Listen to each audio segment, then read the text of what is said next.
Hey boys, it's HarmNone. Today I'm back in Grand Theft Auto Online and we're customizing the Vapid Firebolt ASP with HSW. Now the first time that I customized this thing, I could not put HSW on it because we didn't have HSW on PC. But now that we have it, I wanted to run it back and try it again. So I have a brand new Firebolt ASP here. We're at the car meet. We're going to take it inside, put HSW on it, customize it, everything like that. And then of course we're going to do a review on the vehicle as well. So anyways, let's go ahead and hop inside and get into it. All right, so here we are in the LS car meet. Let's go ahead and see how much this HSW upgrade is going to cost us. Oh my god, that hurts. $1,500,000 on top of this thing being like 1.9 mil or just shy of 1.9 mil. That's crazy. Okay, well, here we go. There goes 1.5 mil. Let's do the armor upgrade. Let's do the HSW brakes. Let's go ahead and do the HSW engine tune. Then of course we're gonna do HSW suspension. I don't know, I kind of want it to be a little higher. Maybe I should leave it alone. I think I will. We'll go HSW transmission and HSW stage 3 turbo though. And then we're gonna go ahead and start off with the wheel category. I'm gonna go ahead and put on the should I do it? Yeah, I'm going to. The Concave Rally Master. I think we'll go for those today. They are my favorite wheels, so let's do that. And I will bulletproof the tires, of course, and the windows I will tint all the way out. Now, as far as customization goes for this thing, I remember being disappointed in it, and yeah, nothing's kind of changed. Front bumper options kind of suck. The rear bumper options also kind of suck. We got secondary carbon and forged there. For the chassis, we have the rear roll cage. We also have that with the utility on it. We have the fuel cell and the bed rack as well. I'm gonna go for the bed rack just because like it's something, I guess. It's some sort of customization, so we'll do that. For the exhaust, I'll go for the angled chrome exhaust, I think, because I like the look of it, so we'll do that. For the grills, we actually do have some customization, which I'm pretty shocked about, but it's like barely anything, so I guess the painted mesh grill, maybe? Customization on this thing really sucks. I'm super disappointed in it. We got the cowled hood. Also have that secondary color. We have carbon and we have the cowled intake hood. I do like that, so I'm going to put that on. We have the twin intake hood as well. We have the twin vented hood and we have the performance hood, dual filter blower, large filter, and oval intake bug catcher, as well as the triple intake. We also have the forged carbon vented hood, performance hood, and back to none. So we'll just keep this one, I guess. For the headlights, I'm going to go like white on them, I guess. Why not? Neon kit, I will put it on just to lower the center of gravity of the truck a little bit. As far as the livery goes, we got the black and navy double stripes. We have the sports stripes, the parts hauler livery. You know what? I'm gonna actually put that on. I kind of like that. We also have the flag bearer, the Vapid Classic. We have the Hot Rod two-tone, Drink US Americana. We have Flames, Special Recon Camo, HSW Racing, and HSW Elite. I like this one though, so we'll keep that. For the mirrors, I will go... No, I won't. I was gonna go secondary on them, but I'm not. It just doesn't look that great. Yellow and black for the plate though, we will do that. And then as far as the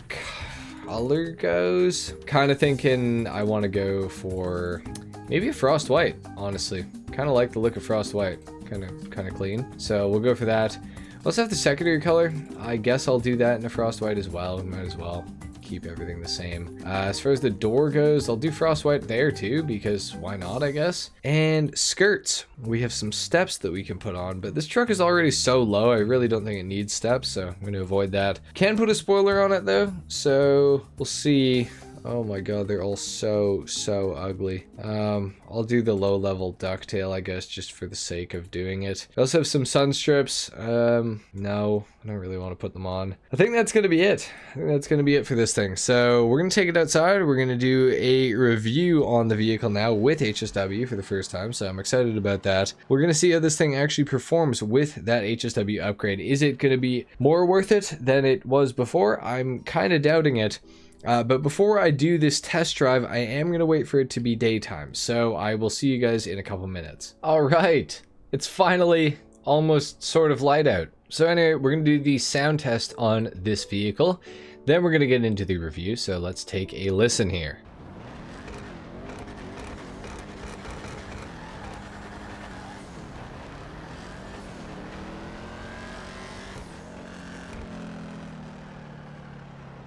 sounds like it has the exact same engine sound as the Vapid Dominator ASP, which is good. I think it shares it with the Ruiner, which is pretty ideal, honestly, because the Ruiner is a pretty good sounding car, and so is the Dominator ASP. So it is fitting that this thing has the same sound, I would suppose. Now, as far as this thing goes, it's definitely way faster with HSW than without HSW. I would say that for sure. It is still rear-wheel drive, which is unfortunate because it means that the off-road performance is not going to be super ideal with it, as far as climbing and things like that go. So that is less than ideal. This truck, though, I would say is definitely made more so for, you know, the street rather than off-roading. I think that the first time that I customized it, I didn't really understand so much that it was, you know, more of a street truck.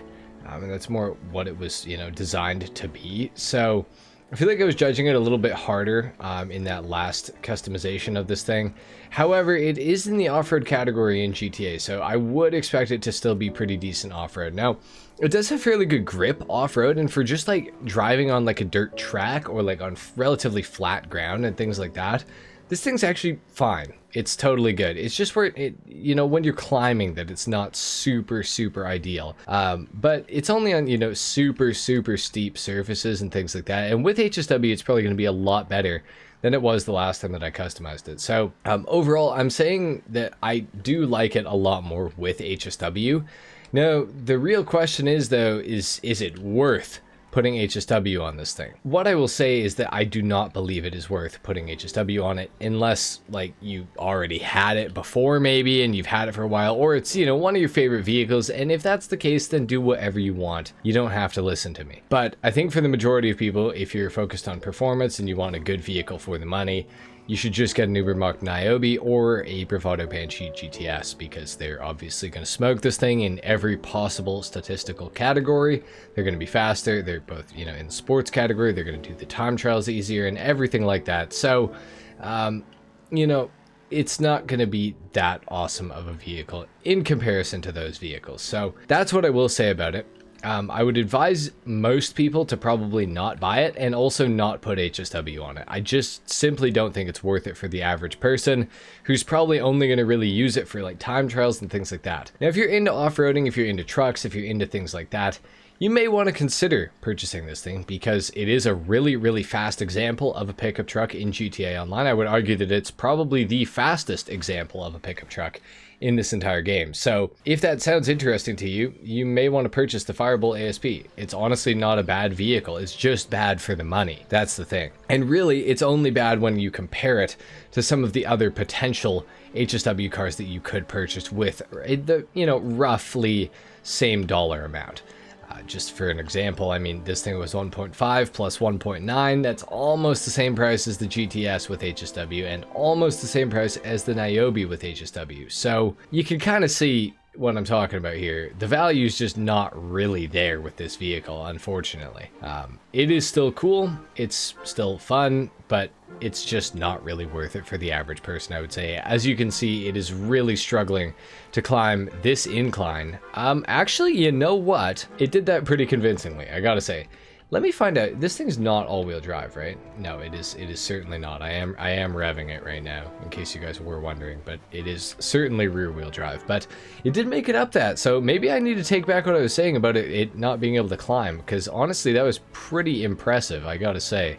It's definitely not going to make it up something like this. You would need all-wheel drive for that, but something like this here on the right, maybe. It might actually be able to do this just fine. But to be fair, most rear-wheel drive cars in GTA would be able to do that as well. So it's not like it's anything like super special. It's just got a little more ground clearance than most rear-wheel drive cars in this game. So yeah, it's not for everybody for sure. I don't advise everyone to purchase this. If you like trucks, if you like the Firebolt, you may want to buy it, and you definitely should consider putting HSW on it, because it is definitely worth it to put HSW on it if you already own this vehicle, because you're going to get so much more performance out of it. So I would advise you to do that at least. Anyway, guys, I think that's pretty much it for the Vapid Firebolt ASP customization and review with HSW in Grand Theft Auto Online. If you guys enjoyed the video, leave a like, if not dislike, and consider subscribing if you guys are new.